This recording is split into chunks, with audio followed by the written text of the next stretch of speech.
سبيل الدموع سبيل مريح।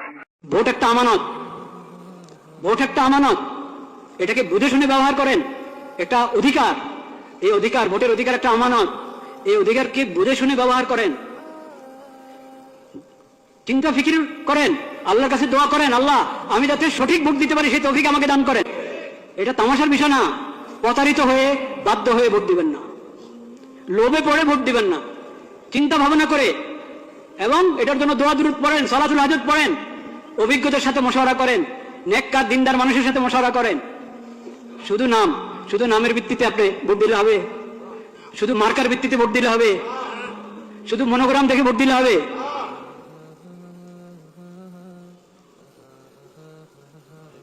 এটা হবে না, চিন্তা ভাবনা করতে হবে। শুধু নাম দিয়ে প্রতারিত হবেন না। ইসলামের নাম ব্যবহার করা হচ্ছে, অনেক দলে ইসলামের নাম ব্যবহার করেছে। এখন আপনি বলবেন ইসলাম, যেহেতু ওনারা ইসলামের নাম নিয়ে রাজনীতি করছে, ইসলামের নাম নিয়ে ভোটে দাঁড়িয়েছে, নির্বাচন করছে, তাহলে চোখ বন্ধ করে ওদেরকে ভোট দাও।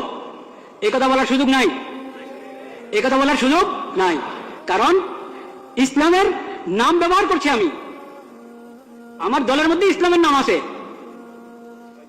কিন্তু ইসলাম আসলে কি আমি ইসলাম বাস্তবায়ন করার জন্য মানুষের প্রতিনিধি হতে যাচ্ছি? ভোট দিয়ে মানুষের কাছে চাচ্ছি ইসলামের প্রতিনিধিত্ব করার জন্য সংসদে গিয়ে? সেটা আমি, আমার নিয়ত আছে কিনা, বা আমি পারবো কিনা, বা আমি দল হিসাবে ইসলামের সঠিক ব্যাখ্যা গ্রহণ করি কিনা, ও সব কিছু দেখার আছে। একটা ইসলামী দল তার ইশতেহার পড়ে দেখেন, সেকুলার দলের ইশতেহার যেমন হয় ওই দলের ইশতেহারও তেমন। ওই ইশতেহার তো বড় কিছু না, আসলে ইশতেহার তো আসলে বড় কিছু না যে শুধু ইশতেহার দেখেই কাউকে ভোট দেওয়া যায়। কিন্তু তারপরেও এটার কিছু না কিছু মূল্যতা আছে, নাহলে সবাই ইশতেহার থাকে কেন? ইশতেহার, আমি ইসলামের কথা বলি, কিন্তু আমার ইশতেহার পুরো একটা সেকুলার দলের ইশতেহার মতো মনে হবে আগাগোড়া পড়লে। এই জন্য আমি বলছি শুধু ইসলামের নাম, এই কারণে চোখ বন্ধ করে ভোট দিবেন না। আর দলের মধ্যে ইসলামের নাম নাই, শুধু এই কারণে তাকে বলবেন না যে এর ভোট দেওয়াই যাবে না। এখানে বিবেচনার অনেক কিছু আছে। এটা তো দুঃখের বিষয় যে আমাদের কাছে ইসলামী খেলাফত ব্যবস্থা নাই। ইসলামী খেলাফত ব্যবস্থা কায়েম করার জন্য কেউ ভোটে দাঁড়াচ্ছে না। এটা তো দুঃখের বিষয়, কষ্টের বিষয়। সেই কষ্ট তো আছে, সেই ব্যথা আছে, সেজন্য আমরা ব্যথিত। কিন্তু এখন যারা এই মানবিক দেশ, নিরাপদ দেশ এবং মানবিক দেশ গড়ার জন্য যাচ্ছে, তারা মানবতা কি দিয়ে প্রতিষ্ঠা করবে? নিরাপত্তা কি দিয়ে বাস্তবায়ন করবে? মানবিক দেশ কিভাবে? মানবতা, কোন মানবতা? পশ্চিমাদের মানবতা না ইসলামী মানবতা? তো ইসলামের কথা তো, ইসলামী মানবতার কথা আপনি বলছেন না, ইসলামী মানবতার কথা বলছেন না। যে মানবতা ইসলাম এবং কোরআনের মাধ্যমে পাওয়া যায়, নবীজির সিরাতের মাধ্যমে পাওয়া যায়, সেটা তো আপনি বলছেন না। মানবিক বাংলাদেশ, নিরাপদ বাংলাদেশ, এটা যে কোনো সেকুলার দ্বারা বলতে পারে। এই জন্য শুধু মনোগ্রামের মধ্যে কোনো আয়াত লেখা আছে, শুধু মার্কাটা আরো আকর্ষণীয়, দলের নামটা আকর্ষণীয়, এই কারণে প্রতারিত হয়ে, প্রভাবিত হয়ে ভোট অধিকার ব্যবহার করবেন না।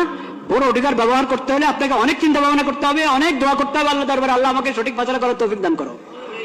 আর বিশেষভাবে আমি আগেও বলেছি এই দোয়া করেন, এবং এখনো বলছি দোয়া করেন। সেই দোয়া হলো, আল্লাহ যার অন্তরে আপনার ভয় নাই, যাদের অন্তরে আপনার ভয় নাই, আখিরাতের হিসাব দেওয়ার চিন্তা নাই, আপনার মাখলুকের প্রতি যাদের অন্তরে দয়া মায়া নাই, আল্লাহ তাদের হাতে দেশের ক্ষমতা দিয়েন না।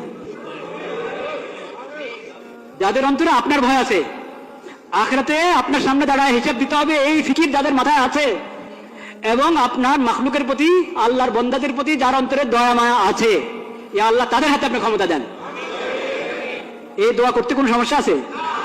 কোনো দলের নামে নিলাম না আমি, কারণ আমার আল্লাহ সবচেয়ে বেশি জানেন, বাস্তব কথা আল্লাহ জানেন কার হাতে ক্ষমতা গেলে তারা উম্মতের জন্য, আল্লাহর বন্দাদের জন্য, দেশের জন্য কল্যাণকামী হবে। এটা আল্লাহ সব থেকেই জানেন, ভালো জানেন। আল্লাহর হাওলা করে দিলাম, আল্লাহ তাদের হাতে দেন যারা আখিরাতমুখী, আখিরাতের ফিকির আছে, আপনার ভয় আছে যাদের অন্তরে, আপনার মাখলুকের প্রতি যাদের অন্তরে দয়া মায়া আছে, তাদের হাতে ক্ষমতা দেন।